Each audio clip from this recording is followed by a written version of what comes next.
आज Doubtnut app download करें।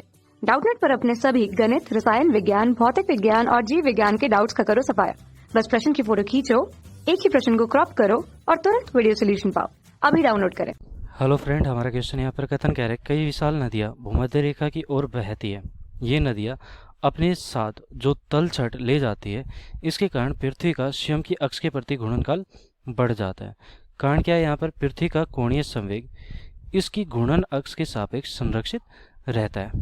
तो देखो, कुछ इस प्रकार की स्थिति है। ये अक्ष है जिसके सापेक्ष हमारी पृथ्वी क्या कर रही है? घूर्णन कर रही है। ओमेगा कोणीय वेग से मान लिया कि ये घूर्णन कर रही है। अब क्या होता है कि ये भूमध्य रेखा है, कुछ इस प्रकार यहाँ पर भूमध्य रेखा होगी। ठीक है, तो बिल्कुल बीच में पृथ्वी के यहाँ पर भूमध्य रेखा है, इसको हम भूमध्य रेखा बोलेंगे, भूमध्य रेखा। अब क्या होता है कि जो नदियाँ हैं वो भूमध्य रेखा की ओर बह रही है। तो जैसे कि यहाँ पर मान लिया कि ये नदियाँ हमारी क्या है? भूमध्य रेखा की ओर बह रही है। ठीक है, इस प्रकार बह रही है। तो अब होगा क्या कि जैसे कि मान लिया कि कोई कण है, ये कण मान लेता हूँ। तलछट का मतलब कि उसके साथ जो कण वगैरह आते हैं या फिर उसके साथ दलदल आती है, तो उसको तलछट बोलेंगे हम। तो मान लिया कि ये वाला कण है। ठीक है, ये वाला कण यहाँ से और ये वाला कण यहाँ पर आता है। ठीक है, यहाँ पर आता है तो ये नदी भूमध्य रेखा की ओर बह रही है, तो ये वाला कण यहाँ से और यहाँ पर आ रहा है। फिर धीरे धीरे क्या होगा कि ये जो पानी यहाँ पर इकट्ठा हो रहा है, तो ये वाला कण यहाँ पर भी जा सकता है। ठीक है, तो द्रव्यमान के अंदर से क्या हो रहा है? इसकी जो दूरी है वो बढ़ रही है। आर दूरी पहले यहाँ पर थी और पहले यहाँ पर थी और अब कहाँ पर है? यहाँ पर है। तो ये दूरी क्या हो सकती है? यहाँ पर तो अधिकतम ये हो सकती है। ठीक है, और यहाँ पर अधिकतम ये हो सकती है।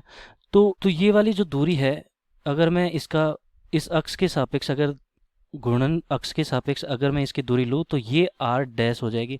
और हमें पता है कि ये वाली ज़्यादा दूरी होगी, आर ज़्यादा होगी आर डैश से। इसका मतलब है कि अगर जड़ता गुण इसका निकालो, पृथ्वी का निकालो, तो ये 2/5 एम आर स्क्वायर आएगा।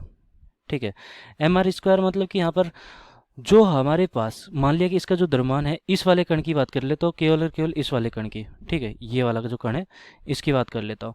तो देखो, अगर ये वाला द्रव्यमान अगर हमारा m है और यहाँ पर द्रव्यमान अगर हमारा m है, ये वाला द्रव्यमान यहाँ से और यहाँ पर चला गया, तो पहले इसका जो द्रव्यमान ये अक्ष से अगर मैं इसका जड़त्व आघूर्ण लेता हूँ, तो कितना हो जाएगा? जड़त्व आघूर्ण पहले कितना था? वो था m और r डैश स्क्वायर। ठीक है, बाद में कितना हो गया? बाद में हो गया m और आर स्क्वायर। तो कौन सा ज़्यादा है? एम आर स्क्वायर ज़्यादा है।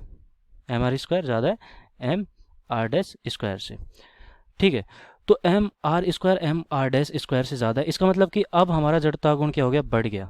अब देखो, हमारे पास क्या है? स्थिति क्या है कि इस पर कोई बाह्य बलागुण भी नहीं है, बाह्य बलागुण नहीं है। ठीक है, अनुपस्थित है। और अगर ऐसा है तो कोणीय संवेग क्या होगा? यहाँ पर संरक्षित रहेगा। कोणीय संवेग संरक्षित रहेगा। ठीक है, संवेग संरक्षित रहेगा। तो कोणीय संवेग अगर संरक्षित रहे तो पहला हमारा मान लिया कि I1 था कोणीय वेग, ओमेगा 1 उस समय कोणीय I1 था जड़ता गुण, ओमेगा 1 उस समय कोणीय वेग था। वो बाद में भी उतना ही रहेगा कोणीय। अगर इसकी बात करूँ तो कोणीय संवेग हमारा पहला, और फिर बाद में ये इस प्रकार हो गया कि I2 का मान यहाँ पर क्या हो रहा है? पहले देखो, मैंने बताया कि यहाँ पर जो कण था यहाँ से और यहाँ पर गया, तो हमारा जो जड़त्व आघूर्ण है उसका कुल मान यहाँ पर बढ़ा है। ठीक है, तो अगर I का मान यहाँ पर बढ़ रहा है, मतलब कि I2 अगर हमारा ज़्यादा है I1 से, तो इस स्थिति में क्या कह सकता हूँ? ओमेगा 2 हमारा कम होगा ओमेगा 1 से। ठीक है, तो ओमेगा 2 मतलब कि पहले हमारा यहाँ पर कोणीय वेग ज़्यादा था इसका, तो पहला ओमेगा वेग ज़्यादा था। फिर बाद में क्या होगा कि जैसे जैसे इसका जड़ता आघूर्ण बढ़ता चला जाएगा, ओमेगा 2 हमारा कम होते चला जाएगा। तो अगर ओमेगा 2 मतलब कि कोणीय वेग यहाँ पर कम हो रहा है, तो कोणीय वेग अगर कम हो रहा है तो यहाँ पर समय इसे 360 डिग्री घूमने में ज़्यादा लगेगा। तो मैं क्या कहूँगा? घूर्णन काल बढ़ जाएगा। ठीक है, इस स्थिति के कारण यहाँ पर क्या कह सकता हूँ? यहीं पर ही लिख देता हूँ मैं, घूर्णन काल बढ़ गया। अब घूर्णन काल बढ़ गया। ठीक है, बढ़ जाएगा, बढ़ जाएगा।